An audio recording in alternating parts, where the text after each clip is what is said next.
Hey, happy Monday, Black Twitter. It's the last summer Monday. I'm not one of those people who likes even tepid weather, so excuse me while I go drown my sorrows in my Summer Jam Spotify playlist. I won't let you go, summer. I won't let you go. Maybe I should just move. I hear it never rains in California.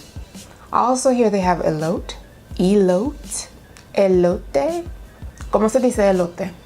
I tweet for people who just found out what elote is and still aren't 100% sure how to pronounce it. Shout out to Google. What, you missed elote? That whole fiasco between @infatuatedhim and a tactician in which they dragged their business across the timeline even though they have a baby together? When she publicly called him out but then deleted the tweets? And then he resorted to using ethnic slurs even though he clearly knows her in the biblical sense? And then he publicly apologized but she's still tweeting like nothing ever happened? You missed that? Well, that happened, and Twitter learned what elote is.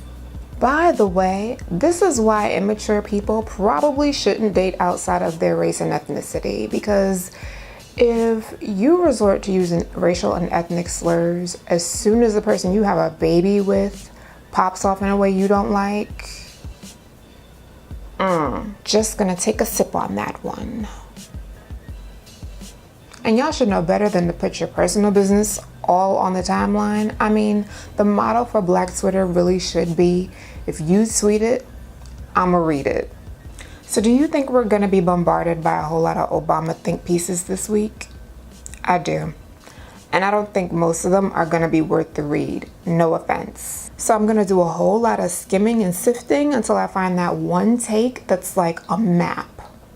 Everything laid out with all the roads and detours that we've taken over the past 2 terms, with signs pointing to where Obama messed up with that speech at the Congressional Black Caucus. That's what I'll be looking for, all the historical context, all the facts, figures, and stats laid out like receipts. I'll be looking to read that essay on Obama's speech, and I just hope it doesn't get buried by all the op-eds. If you think you find it before I do, at me so I don't miss it in the pile of just think pieces everywhere, please. Thanks. Appreciate it. Speaking of what happens on the timeline, I saw an interesting discussion the other day about what happens in popular Twitter. There's a tweeter who goes by the handle @AncientAlien who was saying that people are gullible and they were listening to the BS that popular Twitter feeds them just because they're popular. She was having the conversation with a couple of people, one of them being @KiaSpeaks, who I guess kind of took it to mean that people were blindly following popular Twitter out of fear, which isn't necessarily what Ancient Alien said, but I guess that's kind of how KiaSpeaks was interpreting it. And I have to say, in all of this, it feels like something is missing. Like, first of all, okay, there's 2 different points being made here, right? First, there's the point that people are blindly following, that they're gullible. And then there's the point that they're doing this blind following out of fear.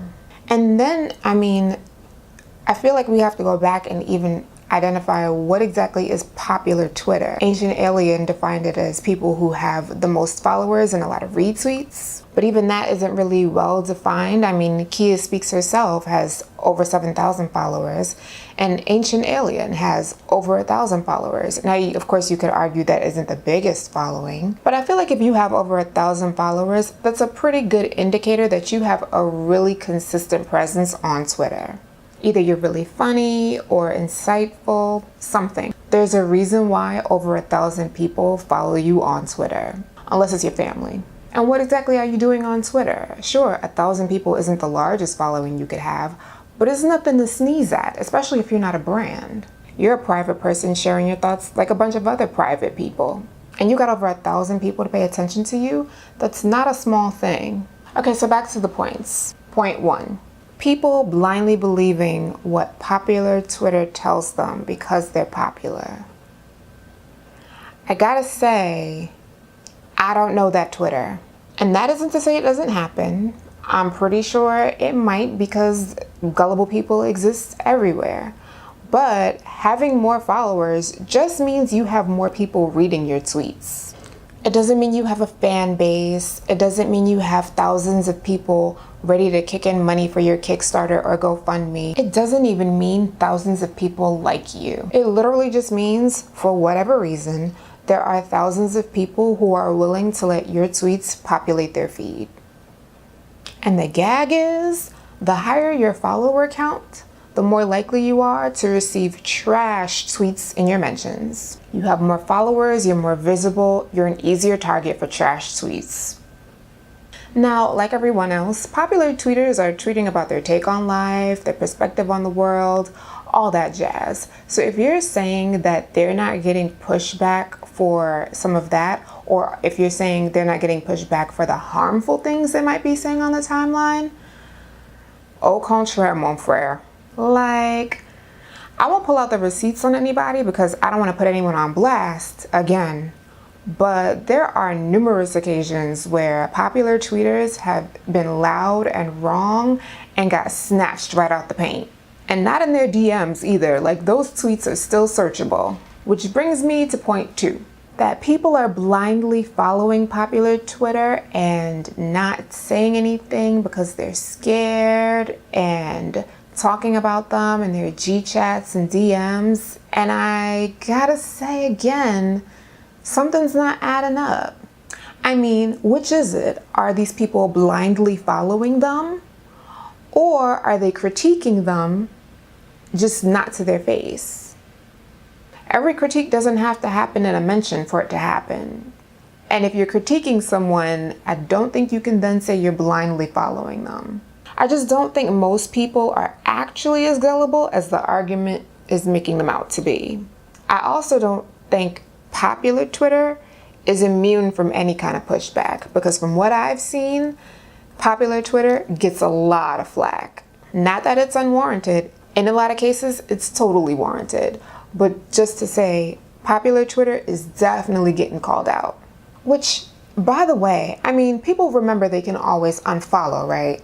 I mean, I never understand people following folks they don't like. I know it's a thing that happens, but I don't understand it.